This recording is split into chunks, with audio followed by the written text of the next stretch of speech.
Good morning. My Morning. name is Daniel Garcia. Today, June the 15th, I am in Wichita, Kansas, at the VA hospital interviewing Miguel Martinez for the Voices Oral History Project. Thank you, Mr. Martinez, for agreeing to interview by our project. Please know that if there are any topics you don't wish to discuss, you will not have to discuss them. Also, if there is something you wish to discuss, we want to hear you. If at any time you wish to stop the camera to get a drink of water or use the facilities, please let us know. As we said earlier, your interview will be housed at the Nettie Lee Benson Library at the University of Texas and Austin campus. So let's begin. First, let's do family life. Tell me about your childhood. What was your daily life like? Well, as far as I can remember, it was just growing up and just, I guess, like any other Mexican family, that we had to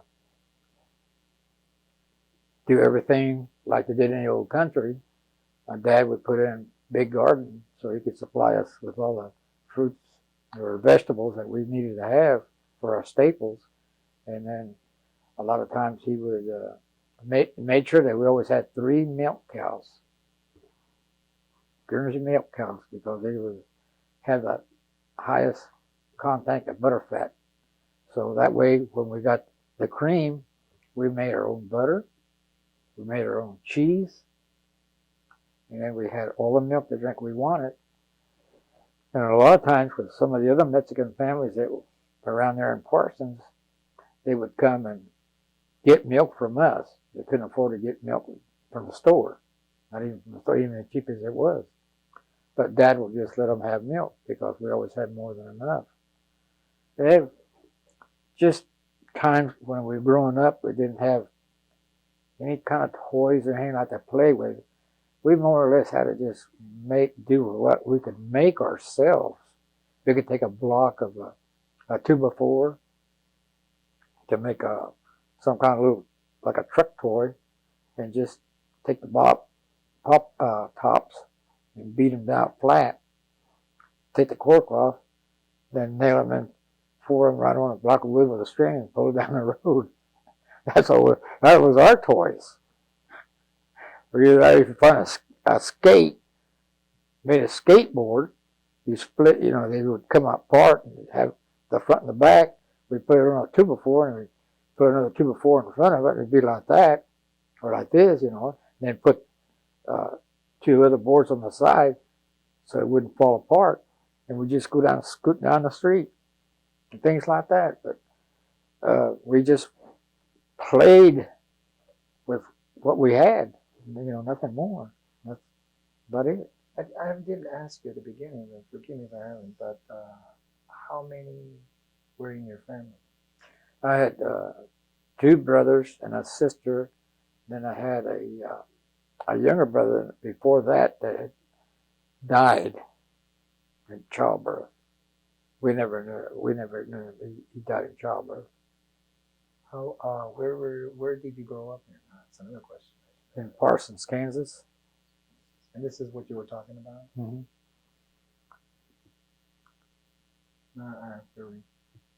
Were you the oldest? Where were you in the order of the family?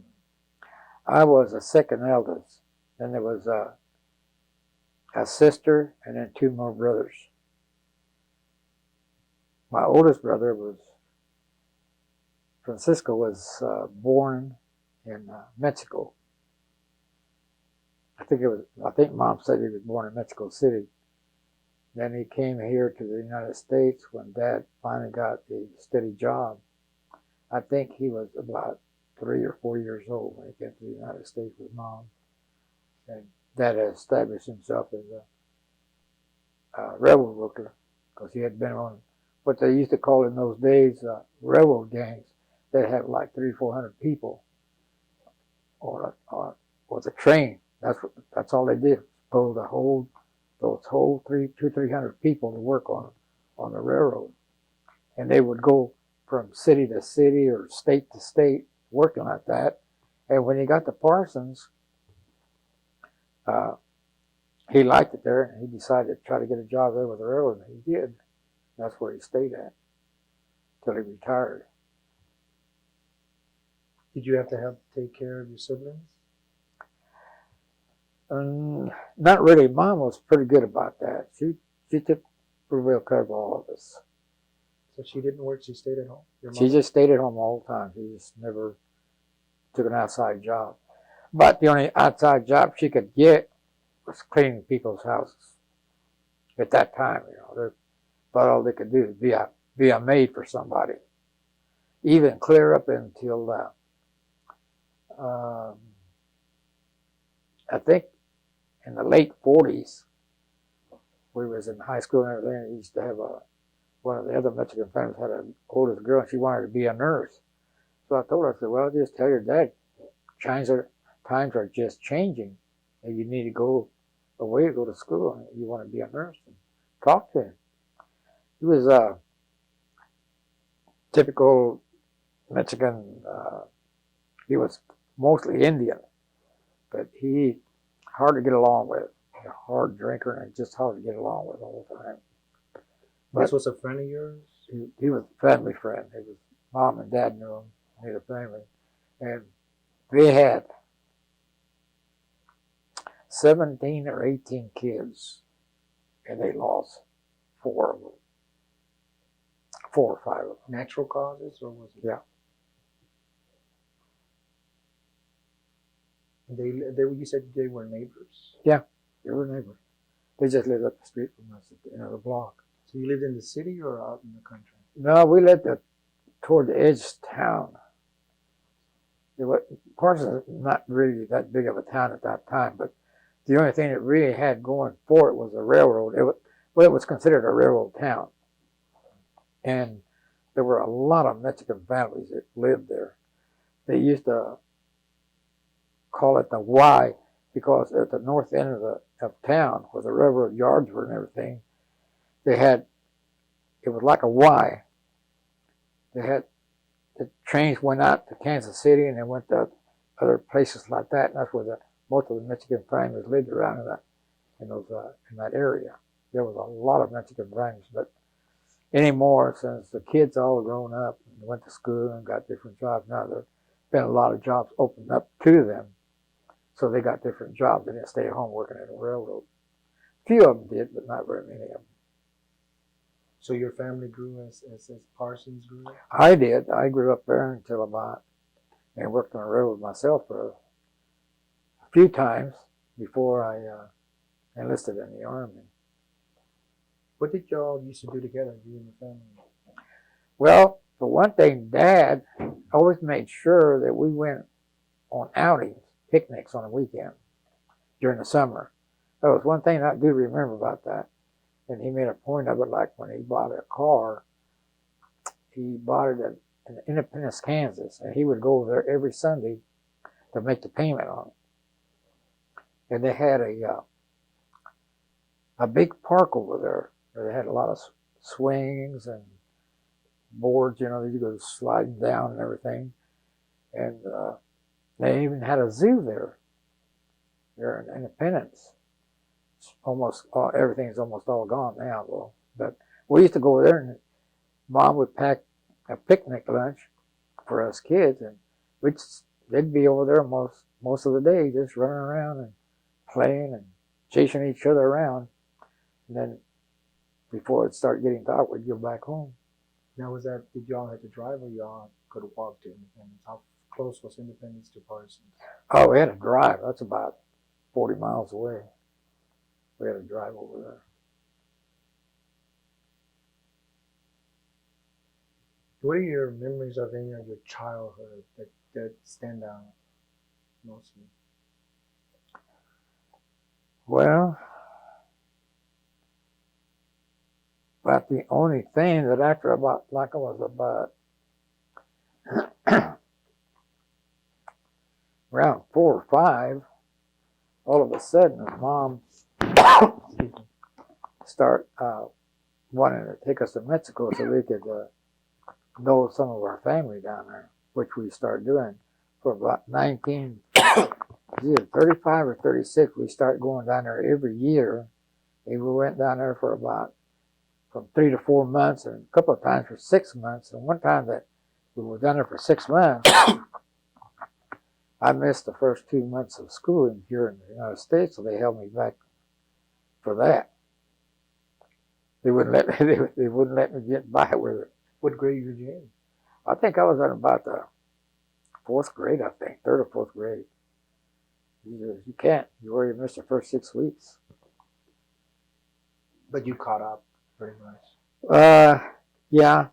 The thing was really bad for me was that when I first started going to school in kindergarten, that was back in the late 30s, which is probably about like, and I think we had been going to Mexico. That was about like 36 or 37. And at that time, when I started going to kindergarten, I knew they were speaking a different language too, because I could tell when it was English, but then they were speaking something where I couldn't make out what it was. And then at Christmas time, it was even worse because all the nursery rhymes at that time were in German.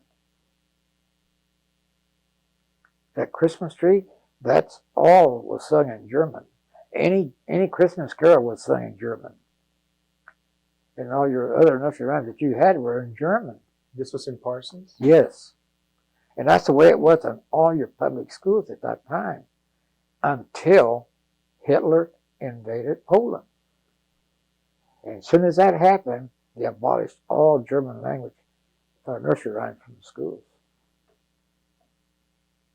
And that was the other thing that was making it hard for me, because I was trying to learn English, and then a lot of times they were speaking and they would be talking about this other stuff, and I didn't know it.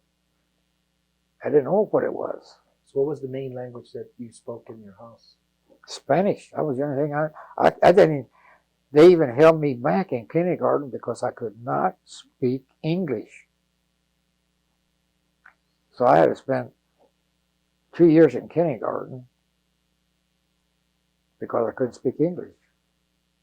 I remember growing up, my grade school was very difficult because, like you said, my family spoke Spanish in the house, and I had to translate everything to English in school.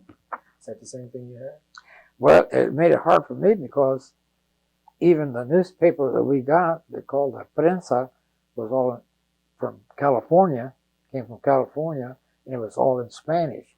Even the cartoons, the comics, were all in Spanish. Tarzan, Moon's Mulligan, Mickey Mouse, and all those cartoons that they had at that time that were in the comic strips, they were all in Spanish. And I learned to read some Spanish from that because Mom would tell us, especially the Tarzan. I love that Tarzan comic strip in the Sunday papers. Of course, we always got it about a day or two late, but we still got it. And then, not only that, but Mom, in the summertime, she would sit out there on the porch, or even in the wintertime in the house, under a kerosene lamp, would read us the stories, the novelas that came in the newspaper, the stories about our Aztec Indians, or just stories about Pancho Villa, or any of those people that had to do with Mexican history. And I learned a lot of that from those novelas that Mom used to read to us.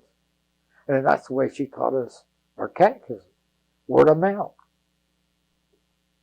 And I've had people try to tell me that they're preachers, read the Bible all the time, but they had to go get the Bible every time they thought about quoting something out of the Bible. I had a guy one time who proclaimed to be an ordained minister. He was working in a processing plant where I worked at Safeway, and he ran into the locker room. He was over getting in the locker, and he was over thumping around thumbing through the Bible, and I said, "Johnny," said, "what are you looking for now?" I said, oh, you don't know anything about it. You don't even read it. I said, I don't have to read it. He said, I said, what are you looking for? He said, I'm looking at a story about the prodigal son.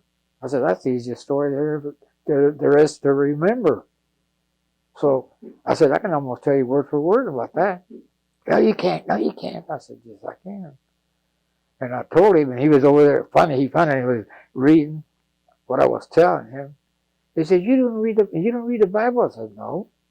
He said, why do you know that? I said, my mother taught us about the Bible by telling us stories about it. She would tell us all the stories that ever, in the Bible that happened when Christ was being born and they were being prosecuted and they were looking for him. Herod was looking for him to kill him. He said, all that stuff. Mom told us about that. She would read those stories out of the novellas and just tell us stories about the Bible. She didn't have a Bible. She basically knew it by memory? Yes, and that is the way most of your Mexican families learn about the Bible in Mexico. They have maybe somebody that knows how to read, will read that Bible to them, and those people retain that. Word for word, word of mouth.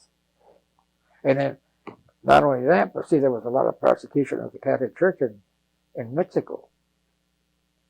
A lot of persecution. A priest in Mexico could not go off the Catholic grounds where the church was at in his habit, because those people would shoot him. You mean the townspeople? No, not the townspeople. The army or the police. They would, a lot of times they would just shoot them. They were that prosecuted. Yes. See, they. I don't recall how it happened, but they were influenced by the communists for a long time there. And we had gone out, when we used to go out on picnics, and to go out somewhere where there was a river or a creek or anything like that, and we would all go swimming and stuff like that, and then just have a good old time. There would be somebody there with a guitar or two, singing songs and everything. So I asked one of my cousins, I said, Nephi, I said, who is this guy? I said, he really knows how to sing. He said, that's Father so-and-so. I said, what? And he was just dressed like anybody else. Couldn't wear his habit off the Catholic grounds. So they basically blended in with the population? Yeah, they had to. And they were told that they couldn't do that. Now, where was this in Mexico? This was in Acámbaro, Guanajuato. And this was in the 30s. When it was going down around. And then even after that, even in the 40s, it was still that way. And it didn't change until sometime in the 50s. They started changing. It got a little bit more lenient with them, that they would let them go out. But a priest would be called to go to give somebody the last rites. He couldn't go in his habit, but he always had. He had the Holy Ghost with him,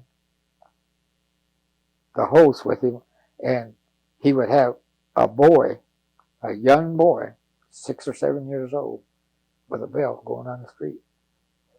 People would make way for him because he was carrying the Holy Host. And one of the other things that I learned from my cousins down there, he says, now, when you go out on the streets on Sunday, he said, if a soldier stops you, speak to him in English. Don't speak to him in Spanish. And I said, why? That's the way they recruit their people. You could go down the street and somebody said there's a lot of times a family wouldn't know what happened to their sons. Because that's what happened to them. They'd be shanghaied into the service. At that time, it was a 6-year tour of duty for them. And they didn't have any choice. I mean, that was it. Once they grabbed you, you was it. I've seen a lot of them going down the street sometimes. This would be on Sundays, just on Sunday mornings. They'd have 15 or 20 young men. They'd be surrounded by soldiers, taking them off. This was in Mexico? Yeah. They just did a lot of that down there. And this, you saw that when you would. So when we used to go down there, I'd see all that. People just don't believe me when I've told them things like that. They say, oh, they can't do that. I said, that's Mexico. They do what they want to do. I said, that's one of the reasons they have a lot of problems with some of the people that come into this country. They can commit murder down there, and they don't. And if the police don't want to pursue it, they just let it be. And they come into this country thinking they can do the same thing here, and they find out different. Where were your favorite places to go other than Mexico? Well, that was about the only place that we ever went. I mean, as far as here in the States, we didn't go anywhere except around home, around on the rivers or something like that, or creeks, or where Dad would take us out for picnicking on Sunday. And where did y'all go to Mexico? Guanajuato, you said? Where did y'all go to Mexico? What places were those? Went to Guadalajara, Is that Acapulco. That was some of your family? Yeah, there were some family down there around Acapulco. They had a lumber business down there. And I didn't get to meet them that one time, but my sister and my brothers and sisters, I was off somewhere else with some of the other cousins doing something else. And they went down there and they seen them and met them. And we also had an uncle that had a big tile business down there, mosaic tile. We already established that your dad was a railroad worker and your mother was a housewife. But where were they born? Were they born here or in Mexico? No, they were born in Mexico. Where in Mexico? Dad was born in Acámbaro, Guanajuato. And so was my mom.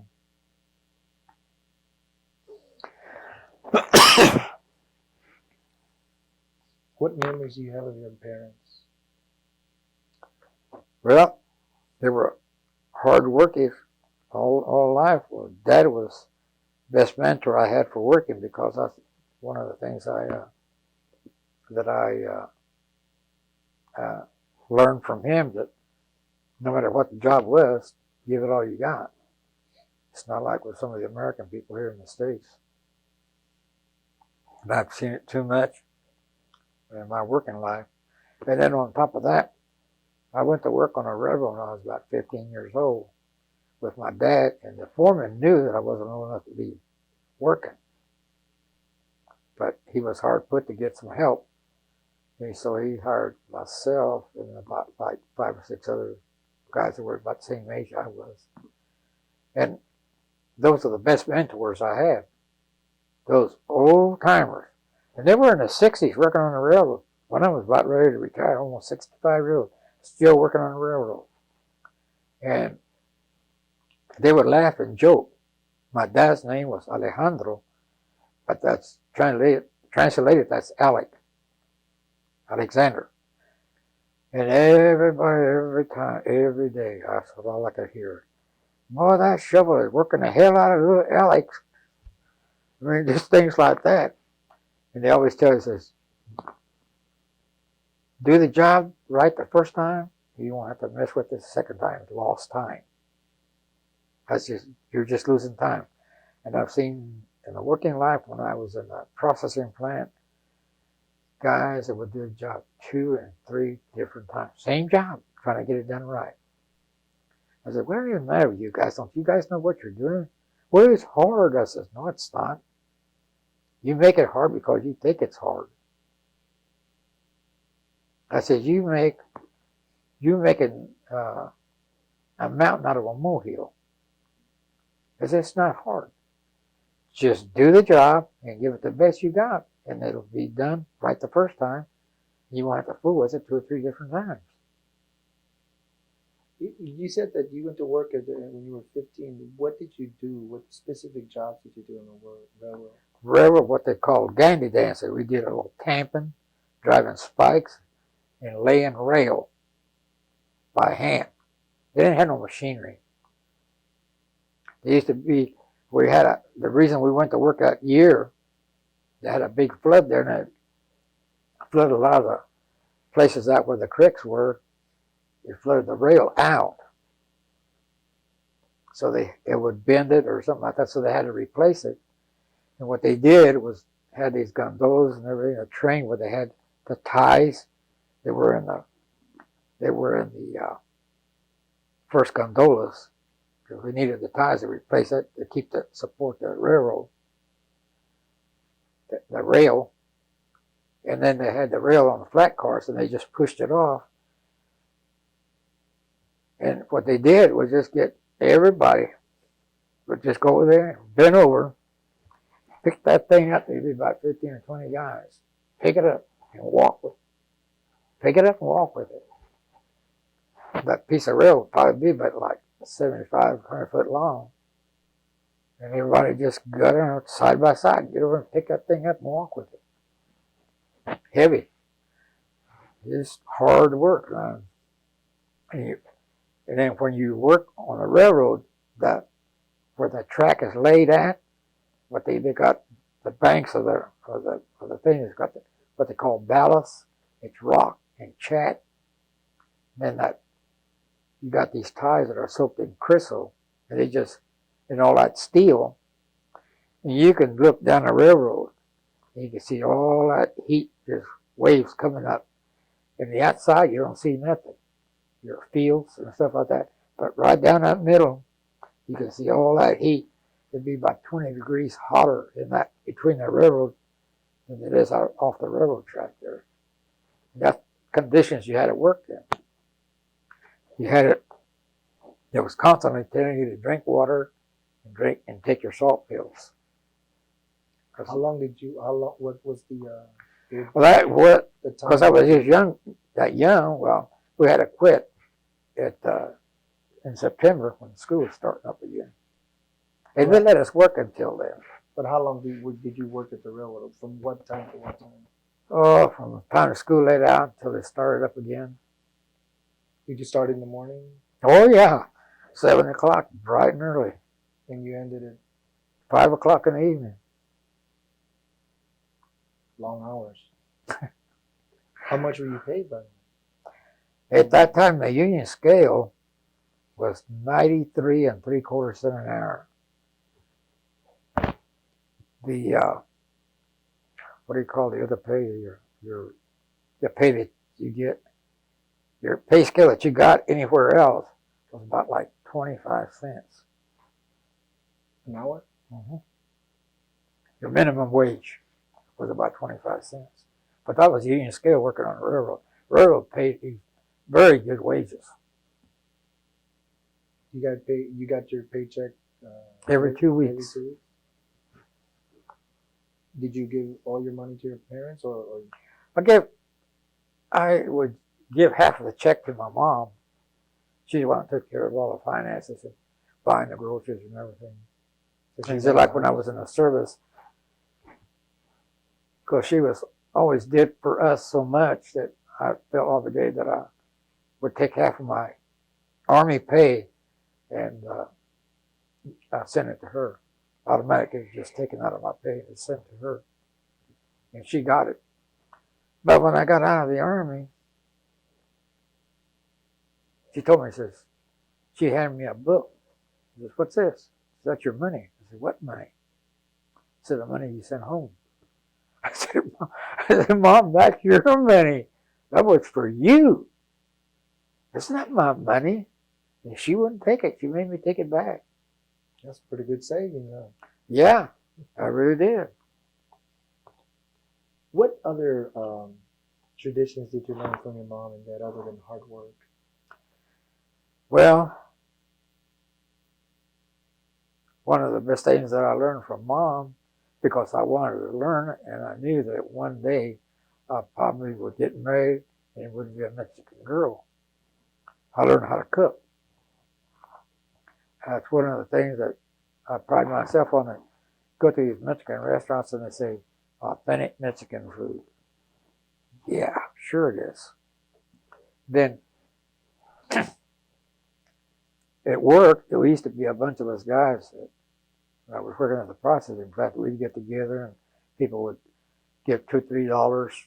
It'd be about like 7 or 8 of them, and they would have the wives or whoever it was to turn the cook or to make something or have one of the wives cook. A lot of times they'd have the wives cook some chili con carne, or they'd have some other kind of food, rice or beans and tortillas, pico de gallo. And whenever I took stuff, they always used to tell me, they knew I had been married, but my wife and I separated for a while. Then we got back together. They said, Mike says, boy, your wife can sure cook. I said, I want to cook that, not my wife. They used to tell them about different things that we used to like to eat and make. I said, Polly, one of the things that is really, really good, and people don't even know about it, most people don't know about it, are nopales, cactus. He says, cactus? I said, yeah. Mom used to fix that, and she used to always take green beans when they were real tender and chop them up just like a cactus, like when she cooked. It would almost have the same kind of a flavor. Not only that, we always had pumpkin flowers. The chefs nowadays, Emeril Lagasse is one of them. I couldn't believe it. I couldn't believe when I heard it. He says, this is made real good in an omelet. Well, that's the way they were made. You take the flowers, the pumpkin flowers, chop them up, and put them in an omelet. I was really surprised that he knew anything about that. Were these traditions that they had from their country? Yes. It was my mom's grandfather.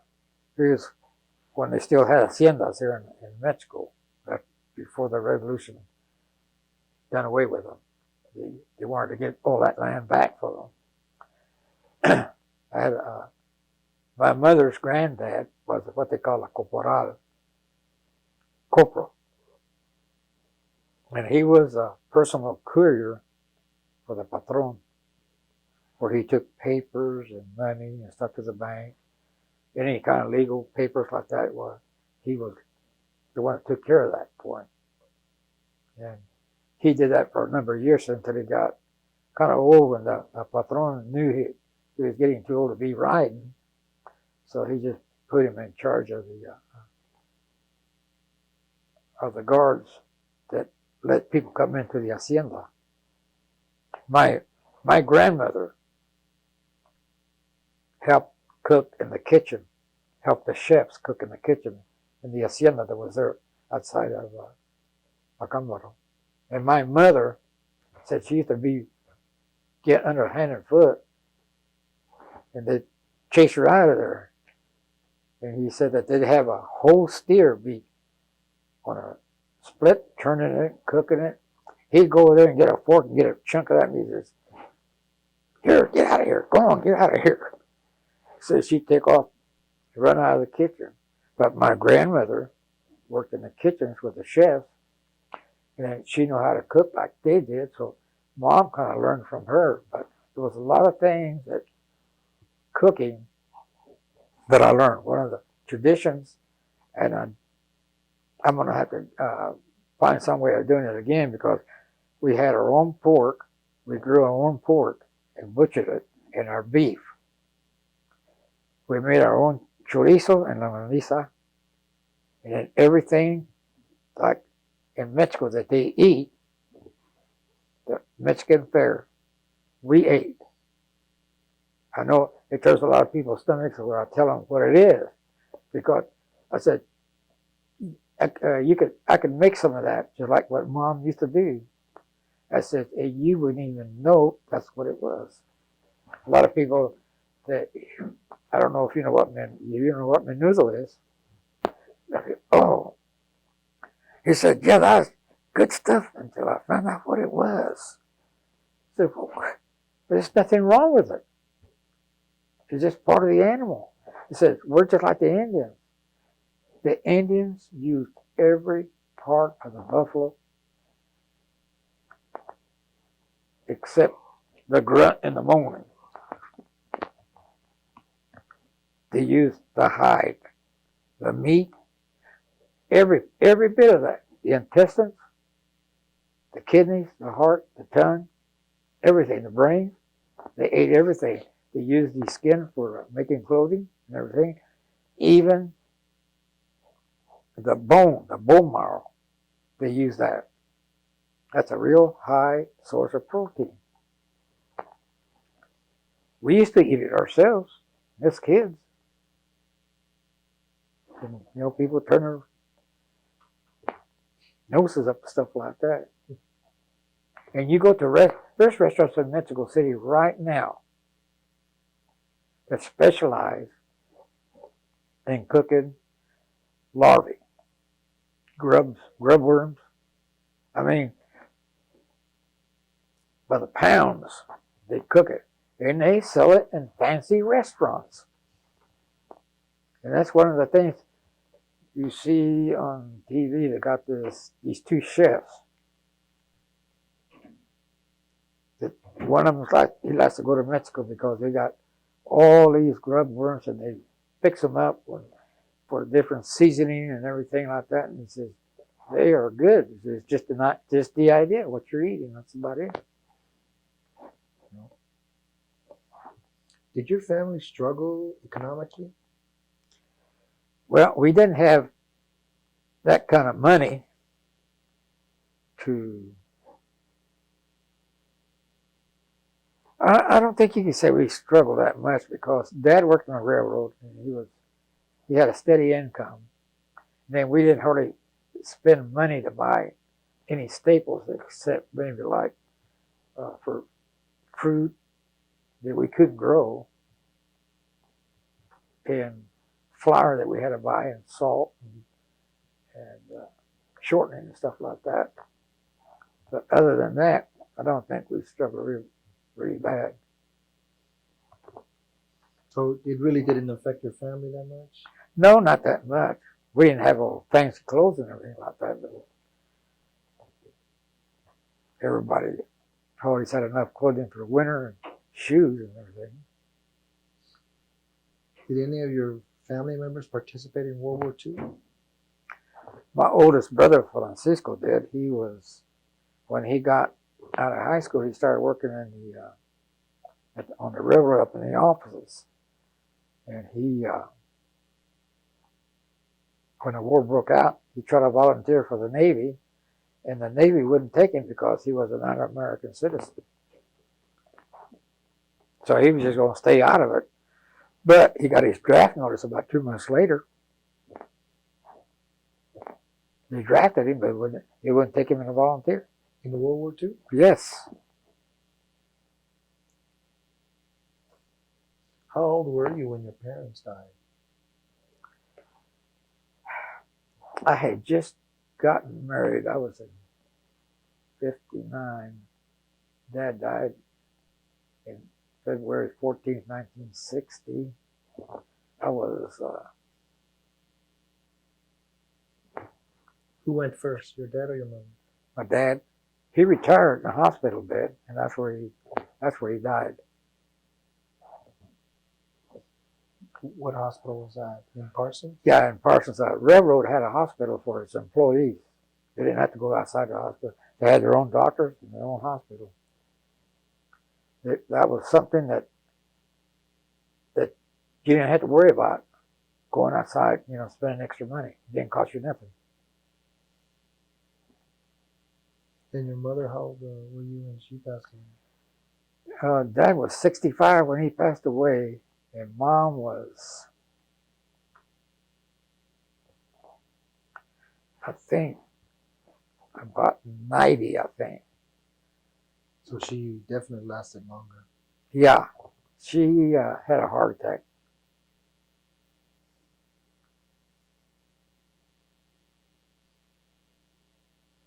Did your attitudes about the country, were they different from your parents?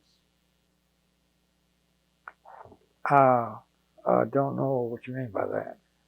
Did you see the America different than your parents? Well, I think I see it the same way they did because it didn't make any difference whether it was myself or them. The way the attitude that they had toward the Mexican or Latinos here in the United States. I was down there in Lawton, Oklahoma. I went. That was after our basic training. We would start going to town whenever we wanted to on weekends or during the week. And I went to town on a payday one night. I went to eat uptown instead of eating at camp. And I was refused service because I was a Mexican. This was in I Parsons? had Lawton, Oklahoma. In Oklahoma? I had my Class A uniform on, and they refused service to me.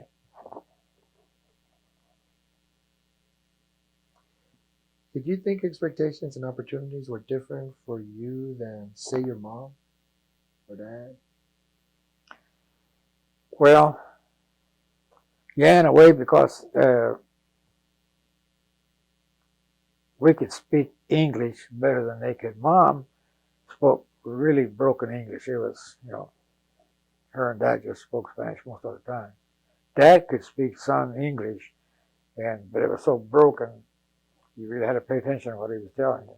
Because he had all the people and cronies that he worked with that they would go out and drink on a weekend or something like that. And he was always with them. And they used to come to the house sometimes to see him about having him do something because he was on a he was a contractor. He knew how to lay stone, brick, he knew how to do concrete work. And most of all, one of the most important things, he knew how to lay terrazzo. What's that? I knew you were going to ask that. You ever been to these old hospitals? You see the floor. It looks like it's a grayish color. Most of the time it's this grayish color. And it looked like it's poured chat. Then they buffed it real slick. And it goes up the walls about that far. It curves up like that. That's terrazzo. Yeah, he knew how to lay that. See, he was a contractor in Mexico City. He had his own people working for him and everything. And he put one big floor in the general hospital, the old general hospital there, one of the biggest hospitals at that time in Mexico City. I went there to see it. One of the times that I went, one of the few times I had gone down there, I told my sister I want to see that hospital that my dad worked on. She said, yeah, says one of these guys here is a medical student there. Says, why don't you talk to him, and whenever he's not busy taking patients or talking to him, and you go with him, you can see it. And I did. That floor was it looked just as new when I seen it, probably as when he done it and got it finished. What languages did you speak other than English? Just when I was in Korea, I learned how to speak some Japanese and Korean, just to get along with people. I couldn't read or write it, but I got along pretty well with them. So you know how to read and write Spanish also? Well, it's a lost art because people always say, well, how come you can't read and write Spanish? I says, what does that say up there? It says, Wendy's, burgers. It doesn't say it in Spanish, does it? I said, because English is a predominant language spoken in this country. And it's not Spanish. But the thing about it that really blew my mind when I went to Juarez was one of the guys who took off some sick days, and went down to Juarez where his family lived at, and go down there. there you are, KFC in Spanish, Wendy's and all of them in Spanish. It really blew my mind. I couldn't believe it.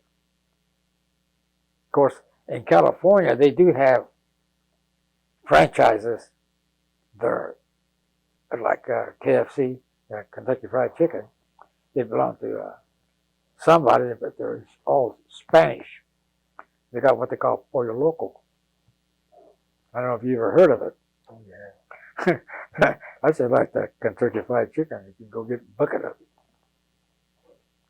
So you did speak different languages in different settings, like home, school, and work? Yeah. And one of the things that I kind of picked up a little bit was the Pachuco lingo. I don't know if you know what that is. Simonos. They're something else. It's more like rhyming, isn't it? ¿Entiendes, Mendez? Now, how old were you when you learned that? Well, that was when I went into the Army and got around the guys from California and Texas. The guys from California were way, way different than Mexicans. They were way, way different. In what way? The way they talk and carry themselves. That was a way that they walked, and the way they dressed. Not in the military. They couldn't do anything about that. But when they got in their own cities, they changed totally. And the ones in Texas were a little bit different. They were more the traditional. Except like you got your Mexicans, and you got Tejanos. There are Mexicans, but Tejanos. That's two different cultures right there. What is Tejano mean? Texican. Person from Texas. Yeah. And you can tell them. You can tell the difference between you get a group of them people together, and right away you'll be able to tell which is which. It's just like whenever I would go to Mexico and I would go out with my cousins to do shopping or anything like that. Because after a while I learned how to barter with the people, because they love to do that. He said, "Oh no." He says, "Oh, this is a real nice blanket. Those sarapes." He says, "Well, how much you want for?" "Oh, I take $20." She says, "Ah, no, it's too high. $18." "Oh, no, I can't sell it for that." She says, "No, I'll sell it to you for $17.50." "No, I'll give you 15. "Oh, no. It costs too much." Pretty soon you just get it for what you want. But one of the things my cousins always said, when you go in town, they said, "You're going to stand like a sore thumb, like that." This, what do you mean? Well, look at the way you dress. Look at the clothes that you wear. They're not traditional Mexican clothing that's made here in this country that people wear. You're wearing American style clothing. It stands up just like a red light. Never thought about it. But there's things like that. So did you read any Spanish or English publications before the war or after? What type of publication? Civilian, military? Well, I would imagine before it would be civilian. Well, I did try to read a lot about the Indians, and then of course about the Aztecs, especially after I start going to Mexico and finding out from people or older people, the old uncles and aunts and stuff like that, they would tell us different stories about during the revolution, when the Juaristas and the Carrancistas would be running around all over the place and killing people. And But I learned a lot about what happened, and like Pancho Villa, he just all out for himself. That's about it. Of course, he Now, was. I think the publications, the English publications, used to publish a lot about Pancho Villa. How Yeah. One of the things that a lot of people mistake about, we're talking about Pancho Villa. yeah, the things that he used to do and everything. And then one of the other things too is that when the United States, I don't remember who it was that said it, that he wouldn't be able to get away with the things that he was doing down there, robbing banks at will, that he couldn't do that in the United States. Well, he came across at El Paso and robbed the American bank, and they didn't catch him. They never did. And then Black Jack Pershing went down there, there were expedition forces down there, and the way they say it in the History Channel that they show on TV, is talking about how he went down there and was trying to find him, but he never could. But of course, he used the regular Indian tactics, hit and run. And then I've seen these photographs in Mexico. I can't remember if it was one of the National Museum in Mexico, where they showed the American troops that he hung from the telephone poles. And they never seen hide or hair of him.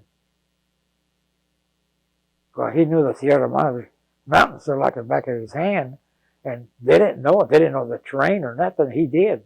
Just like the Indians with the Americans, especially like the Apache. He knew that land, and he knew how to live off the land. He could survive on it.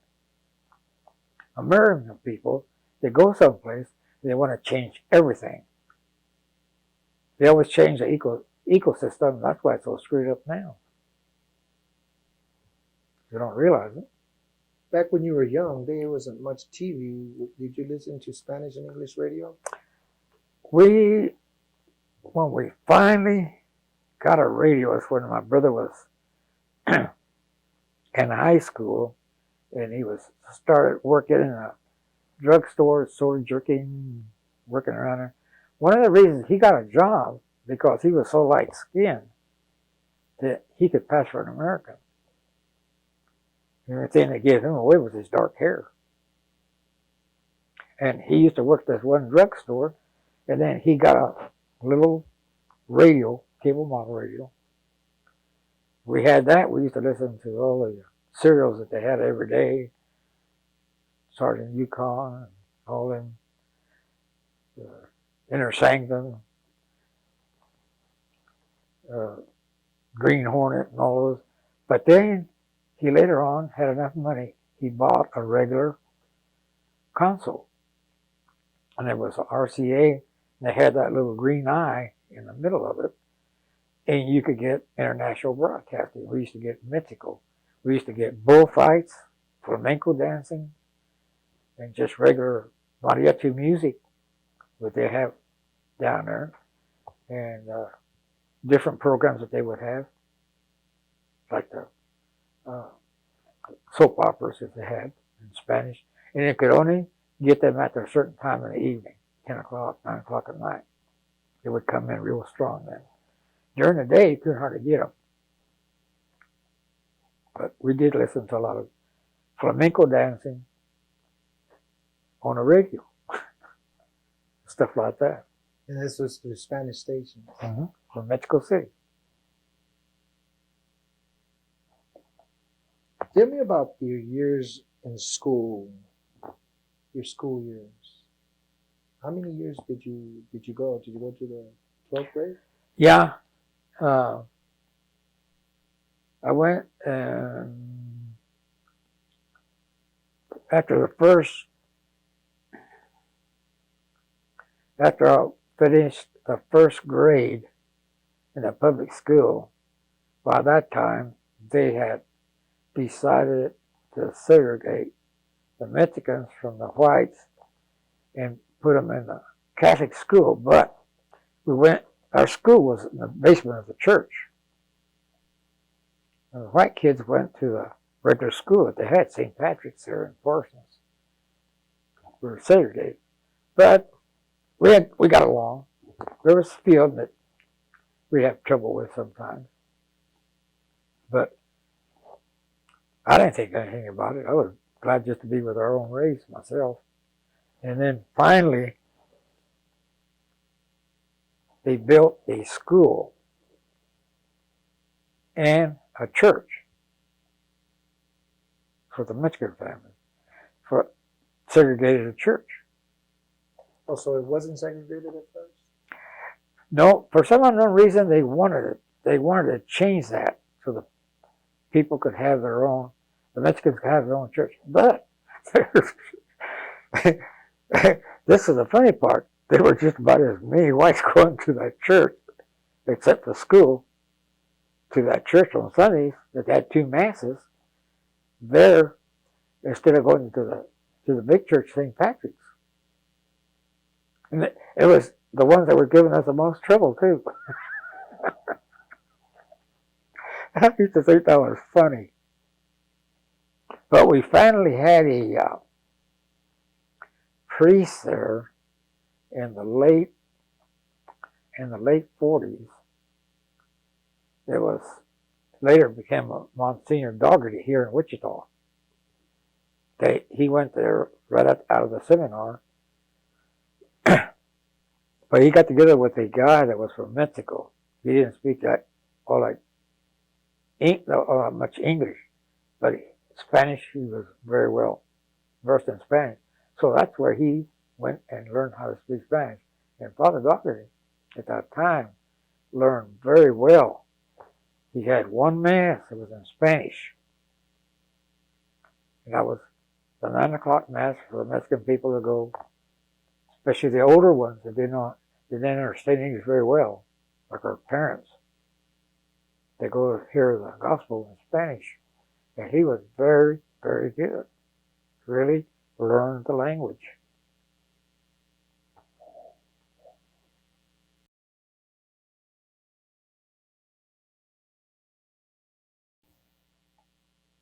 Where did you go to school? What was the name of the school again? The high school.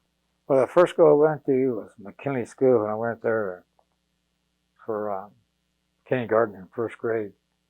And after that, they had that school and church built for the Mexican people with Our Lady of Victory.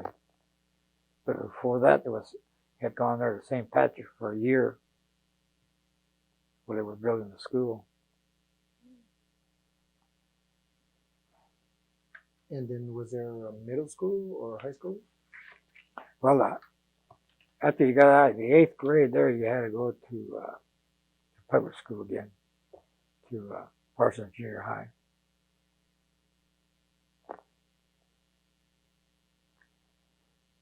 But I quit school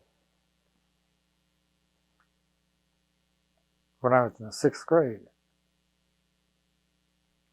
And I was working full time in a bowling alley. But then I decided to go back. I had one of the guys that used to come in there to bowl taught me in going back to school. So he was really a nice guy. He said, "You really need to go back to school. And you're not going to have much of a career in your life." But I did. I went back to school. I went to East High. And I went there till I was in the 8th grade, I think. See, I had already lost a year. They had already sent me back a year, kindergarten. And I quit. I was sent back another year when I missed all that time when I was gone to Mexico. We got there about 6 or 7 months that time. I didn't get back to almost Christmas. And then I when I quit, so I was about like 3 or 4 years, about 3 years behind or something like that, when I decided to go back to school. And that was in the 8th grade when that Korean conflict started coming up. And that's when I decided I was gonna join the army. But the guys talked me and he said, "Why don't you just go ahead and get in the reserves with us? If we do happen to go, that way you'll be going with a bunch of guys that you know." And one of the families that are the Chavez, they're part of the family, like third, fourth cousins. Of course, they had all the other guys that I went to school with and ran around with. We all, except maybe 2 of them. My brother-in-law, later when I married his sister, and there was another guy, I can't remember, Charlie Fuentes. He didn't go. He went later on. He was drafted. But this way, all the guys that I knew, went to school with, and ran around with, we was all together. And I'm kind of glad I went with them. But then when I was in Korea, I tried 3 different times to volunteer for the front lines, and the company clerk would go see the guys that I knew and tell them I was trying to transfer to the front lines. They talked me out of it 3 times. And after the 3rd time, I quit trying because I only wanted to get one thing. I wasn't looking for any medal or anything. That was only one thing that I wanted to prove that I had been in combat, and that was an infantryman's badge, combat badge. I don't know what that little blue thing, that little blue badge that they always got on top right there. And that's the only way you can get that, is to be in combat at least 30 days.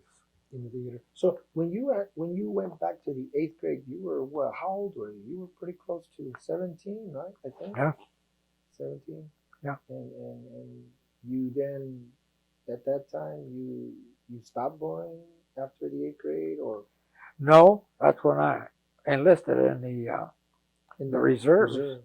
And then by that time, before I enlisted just right after school was let out in the reserves. That was in June.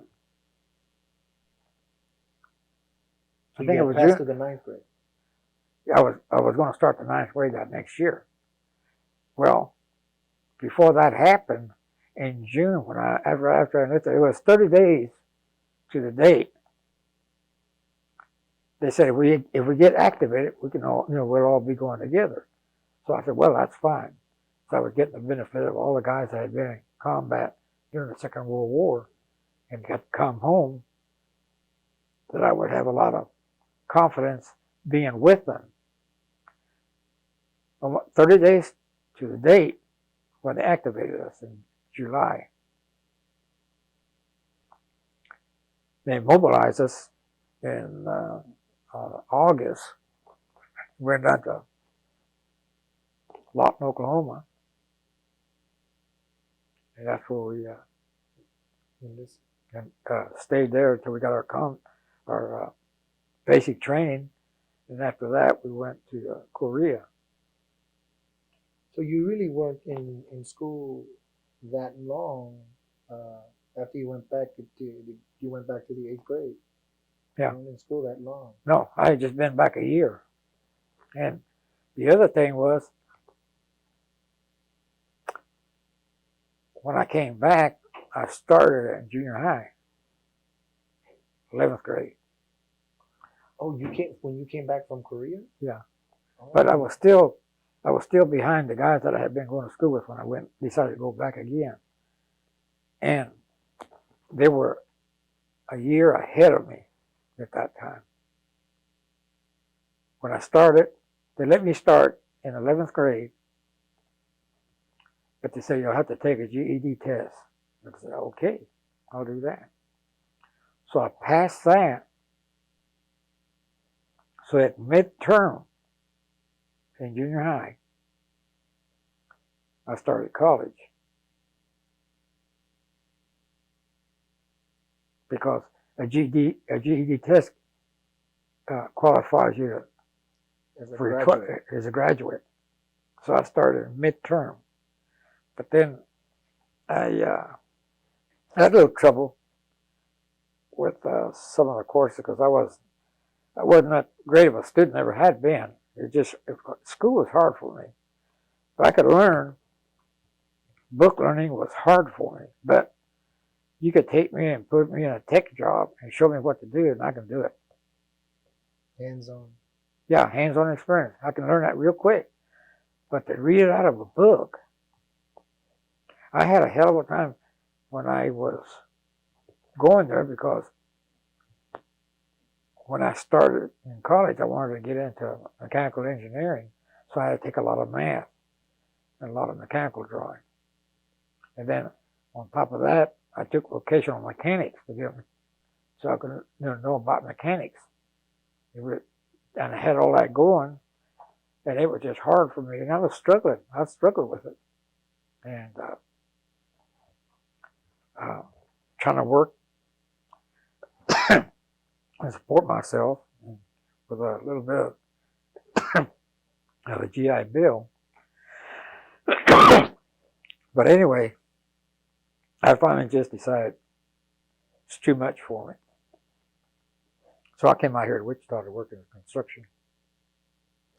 So you really, in a sense, school was kind of like great, but you really used it more for It's a backup. stepping stone, more or less, Yeah, to just get some work, try to get somewhere in life. But I always prided myself, and even though I hadn't had a formal education, and I learned too from different jobs that I had done in my working life, that there was always a guy who never went to school that learned, and he was a better worker than the guy that came out with a sheepskin in that same kind of a field. Just like one of the things I used to, in the wintertime, I would go to the library, read books, and the books and magazines. The magazines that I read a lot were all about hunting and fishing. I had a lot of expertise in guns and gun hand loads, and I used to do a lot of hunting and fishing. I know a lot about fishing and hunting. That's why I didn't have no problems in the Army with firearms. Yeah, you were very proficient with that. Well, I started when I was about 7. I used to go with grown men hunting, and they told me, says, don't ever point that gun at anybody, loaded or unloaded. And that was safety first, always. And so when I went to the service, I had a ball when it comes to the firing range. It's like second nature, huh? Yeah, it was. So even though you didn't spend much time in school before we get into the military experience, did you ever do any activities in your school, like participate in any clubs, sports? When I had first started, that last year that I was in school, I tried to play, tried out for football, and couldn't make the first string though.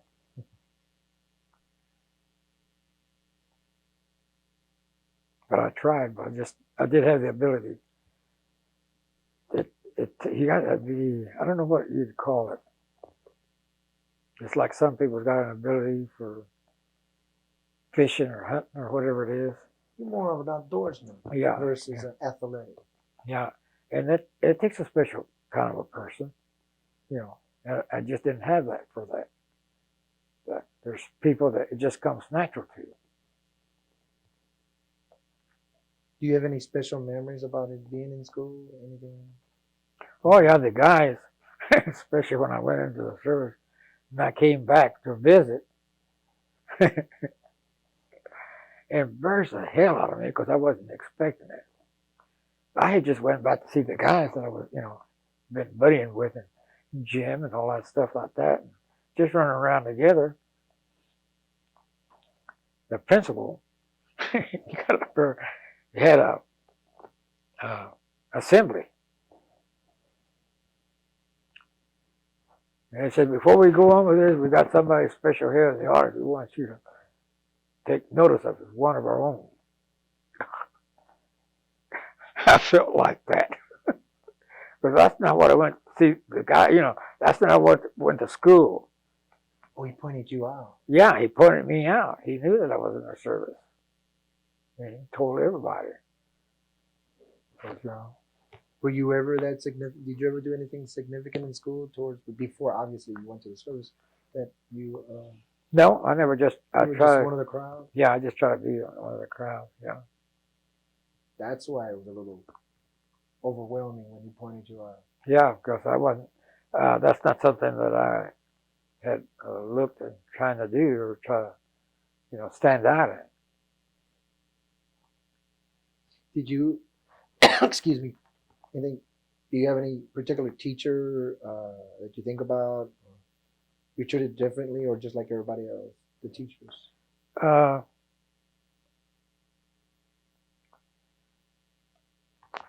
Yeah, we had one. We had an older teacher that he was a type of teacher that was dedicated to teaching kids because he put up with a lot of bull from other guys. And I remember him when I was in kindergarten. He used to give PT. He'd have them all go outside and we'd do these little games and run around and play ducks and get in a line and go around in a circle and all that good stuff, But you could not interrupt him because he's the type of guy that could shut you out while he was talking to you. You couldn't interrupt him. He was that good of a teacher. What grade were you in? Well, I had him in the 7th and 8th grade for a couple of classes. One of them was health, and the other one was what it was he had to do with. And but he was all right. I liked him. His name was Charlie Mills. Never will forget him. Never forget him. So, were the schools that you went to predominantly Latino? Nope. No, it was all white kids mostly. Really? There was only about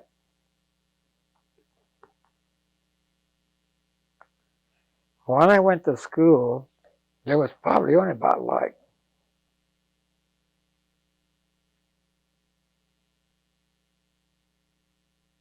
3 Mexicans in that whole school. Wow.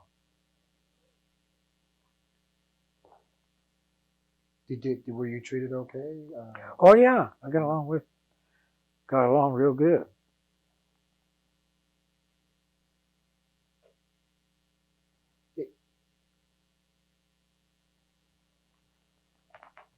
So did you have certain friends that you hung out with all the time in school? Yeah. And they live around your area in your neighborhood? No. They were quite a ways away from where I lived. So you only saw them in school, or did? Yeah, a lot of times they go to the soda fountains, and stuff like that. Be riding around on bicycles, and we'd meet around or run around town or someplace, run into each other, pool hall, shooting pool or something. Did you work while you were in school? Yeah, well, not during school time, but like in the summertime. Most of the time I used to mow lawns, stuff like that. I did that quite a bit. And you said you weren't really treated different with the other students? No, not really. I never noticed that I was different than they were because the teachers treated me the same.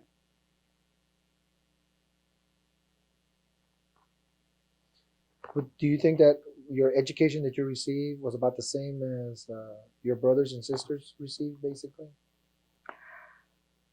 My sister was about by that time she had caught up to the grade that I was in high school, so we was about the same in high school. But the only advantage I had over her was that I got to take that GED test that passed me in midterm into the college. I was taking a mechanical. Now, were you the only one in your family, your brothers and sister, that sort of skipped around in school? Or Yeah, I was the only one. Yes, sir. Everybody else basically progressed normally. I was a rebel in school. I was always getting in trouble with the teachers. What do you remember about going on in the country or in your community when you were growing up during the 40s? You know, something society. Well, at that time, I knew that Mexicans couldn't go into restaurants to eat. Segregation. Oh, yeah. And this was in Parsons? Yeah. Chinook was worse. I'm sorry? Chinook, Kansas was worse. Chinook, Kansas. Yes. Was that around Parsons, close to Parsons? Yeah, it's about 30, 40 miles away north of us. And I think it had to do with the fact that they had a large families of Mexicans in Parsons working. They had some also in Chinook, because the only thing they had there was the cement plant. So there weren't that many, but they were a few there. Do you remember any historical events or experiences during that time? Nationally or worldwide or local? Well, about the only thing that I can remember, the rebel accidents, that I remember 3 of them. Our neighbor, there was a German family my brother used to work for them. They had a farm also, but they had a town there, a house in town that he used to work for them, and he would do chores for them there at home because they were still be able to keep animals like milk cows and stuff like that within the city limits. Before they changed that, they didn't get changed to sometime after I got back from Korea. But the I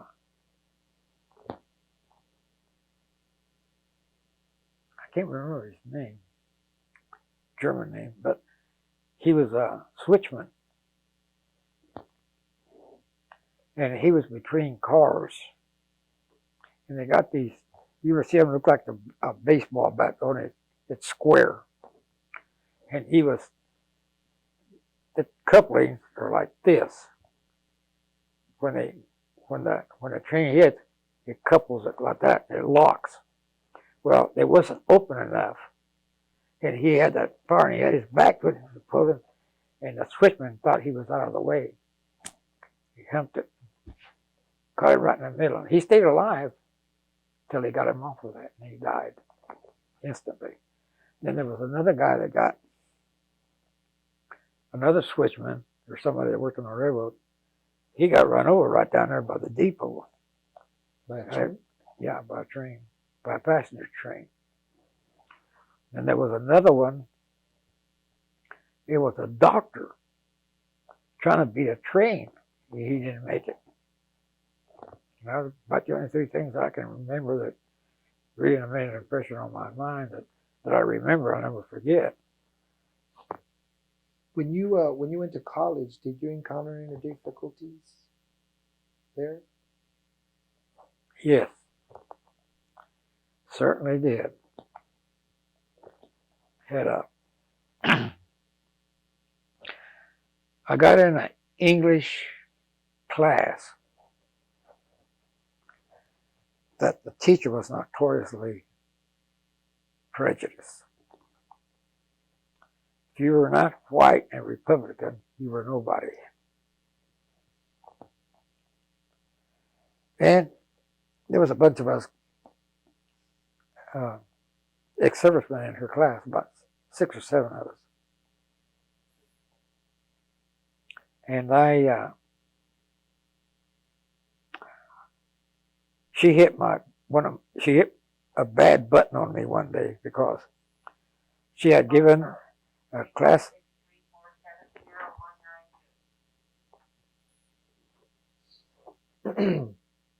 What do you remember during the 1940s and 50s, like work or care for family? Did you face any difficulties because you were Latino? Well,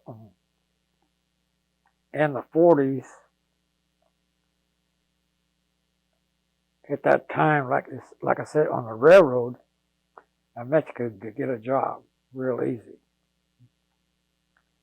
But he couldn't get a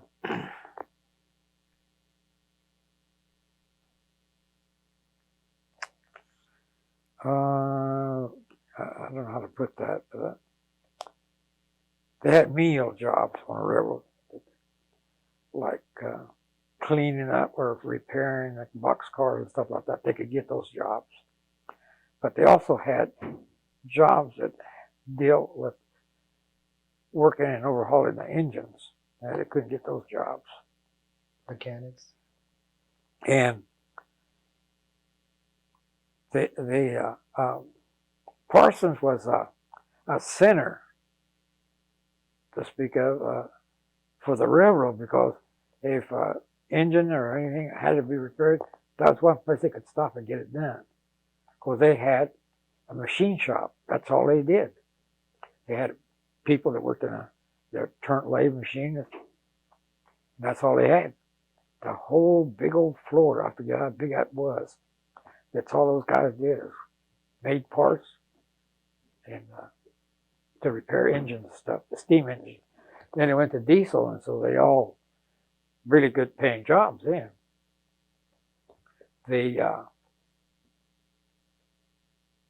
But there was only one Mexican that got a job as a diesel mechanic there. That was my little brother. He had worked for a guy in construction that took a liking to him. He taught him how to change the oil and all his Caterpillars and DC-9s that he had for construction work. And then whenever he took off, he got to the point where he put him in charge, and some of these other guys, white guys, didn't like that. They said, well, how come you putting him in charge? I've been here with you longer than that. He's only been with you about a year. I've been with you for 5 years, because he knows what he's doing. He said, you better listen to him. I don't want you to give him any flack. If you do, you're gone. And he taught him how to overhaul, because the guy that had his construction, he could overhaul his own equipment, which is a plus for him. He didn't have to get it paid to get that done. So Jesse, my little brother, he learned how to do all of that without going to school. Really on the job. And then him and Horace were excellent mechanics, and anything to do with electricity came natural to him. I don't know how they learned. I said, how do you understand that? It's easy. I never could understand it. Anyway, he went and put an application in and get a job as a diesel mechanic in the railroad. And he was the only Mexican that got it, that ever worked on a railroad as a diesel mechanic. My oldest brother, Francisco, was the only Mexican that ever got and held a job as a brakeman or switchman and assistant yard office. The only Mexican that ever worked in there, first Mexican that ever worked in the yard, in the office. He was the only one that ever worked in the railroad offices above the depot, where they had all the, I don't know what all they did up there, but he was the only one. You wanted to make sure you got this straight. When you entered the military, you were a reservist. Yeah. When you got activated. Mm-hmm. Were your other brothers involved in the Jesse was drafted. So was Francisco, but Horace, he enlisted in the Air Force, and he was in there for 6 years, I think, 4 to 6 years, whatever it was. And you said that you went. Did you do just a tour And then you got out, or 2 or 3 years? Well, when they activated us for, I think it was either 10 or 12 months. Well, when they almost kicked us off of, almost kicked us out of Korea, they extended it to 14 months. Finally wound up 18-month tour of duty, active duty. But when it came back, was released from active duty into the inactive reserves, which I had signed up for 3 years, and I think I did 6 years in the reserves. And that's when I built my rank back up, because my brother was in the same reserve outfit that I had been put back into when I got out. And he told me, he says, you got to start working and get your stripes. See, when I was in the reserves and we went overseas, the Navy reservists didn't get paid for going to meetings, but the Army did. So all those guys, they had to take a transfer to the Army because they had to be in what they called active reserves for so many years, because during the Second World War, they wanted to get out, they had to go into the reserves for so many years. And they had to attend meetings. So they got paid, but the Navy didn't. So a lot of the people transferred to the Army, but a lot of those guys had a lot of rank. They were like Master Sergeant, Sergeant First Class, corporals.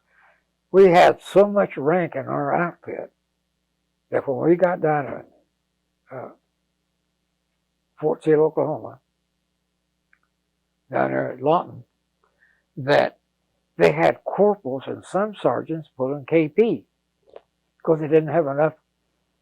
The only ones that were there enlisted, no rank, was us kids. Yeah, they had sergeants, one rockers, doing KP and pulling guard, the same thing, because they didn't have enough enlisted men to do it. They had to get to the non-coms. What was the date that you enlisted into the? When I enlisted in the reserves. Did you enlist in the reserves?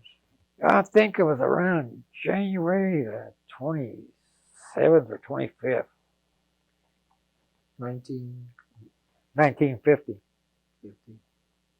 And then you got activated a month later. Later? Exactly 1 month later. We were activated, and then we had to go to meetings every day. When did you go in country? Then we was there until they decided where they was going to send us for basic training, which was Fort Sill, Oklahoma. It was about like a month and a half later, and we stayed down at Fort Sill, Oklahoma until middle. Let me see. We went home for Christmas. We did go home for Christmas. And as soon as we got back from Christmas, everybody got packed up and off we went to Seattle, Washington, get on a boat, and got to Korea, Busan, Korea, about the middle of January. But we went to Washington State, and we stayed at Fort Lewis, Washington. That's the old military cavalry camp. That's what it was. You see these movies in John Wayne movies that show the cavalry where they got their bunks. It was still there, and had them pot-bellied cast iron stoves, one on each end of the barracks. And you guys used it? Yeah, it was in the wintertime. We had to use them.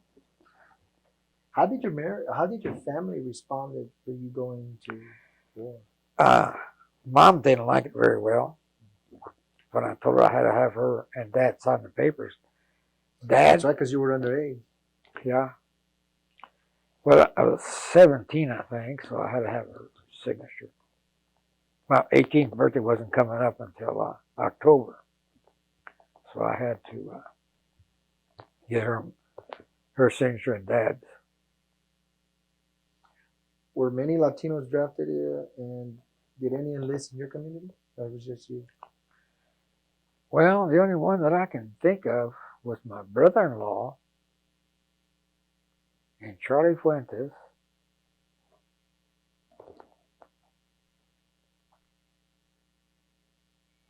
That's the only two I can remember that got drafted. All the rest of us enlisted.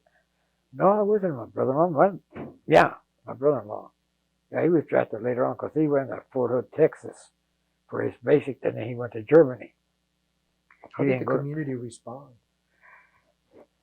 Well, just like any other Mexican family, they knew that would happen. Just like during the Second World War, they knew that those boys would volunteer and go. So they supported it. Yeah, they supported.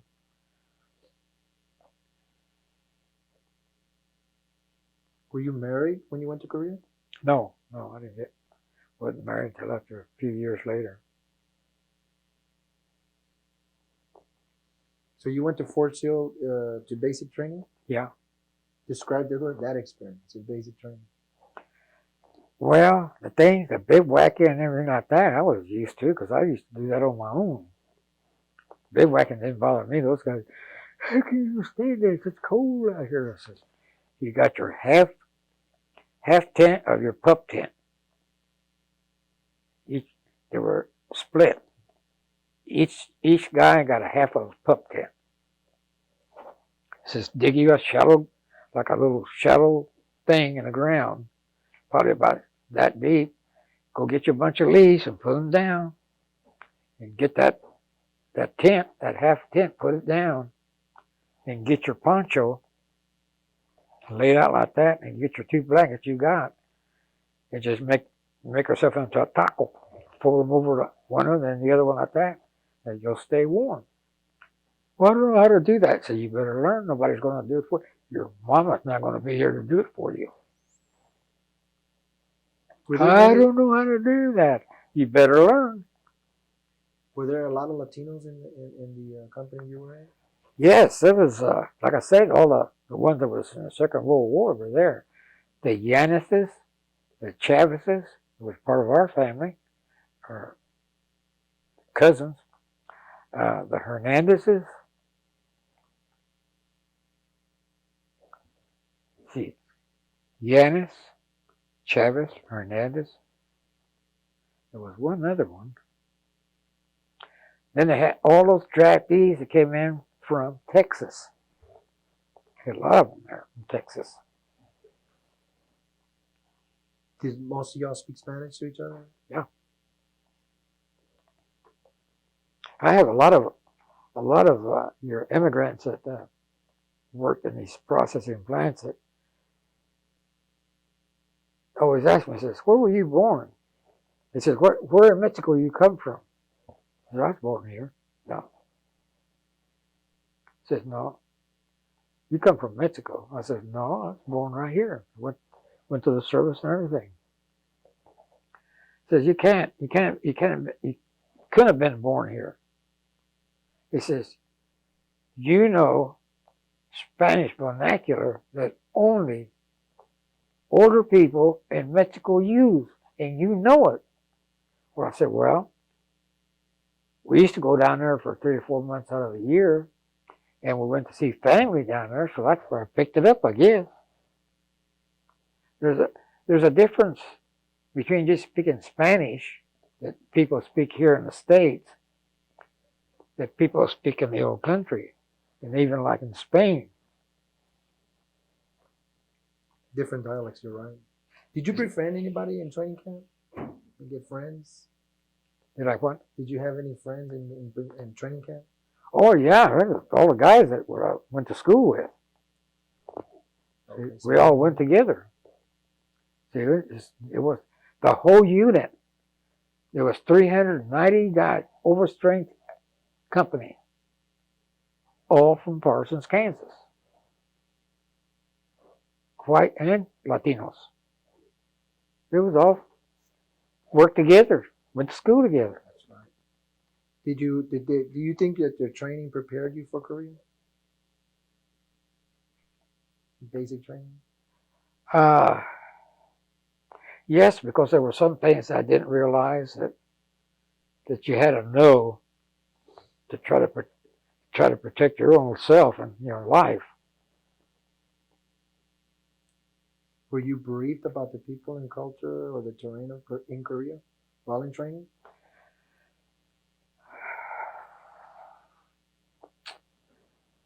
Not really. They didn't say anything to us about that. It just said that, so they're just like the Japanese. I said, well, yeah, they're just like the Japanese. Okay. So who here has been in Japan? But there was a similarity in the Orientals and the Mexicans. What is that? They both like to make and eat chile. Spicy food? Yes. When I first got over there, been there about a year. Went down the market one time. Went down there. So what did I see down there? You know how the Mexican people like to put their chilies on a string and hang them up? I thought the Mexicans have been here too long. I come to find out that's where we got it from. You know your hibachis well, you don't see them here, but in Mexico they got them. That's the only thing they cook on is charcoal. Hibachis. And the Mexican people use the same ones that you see in Japan and Korea or in China.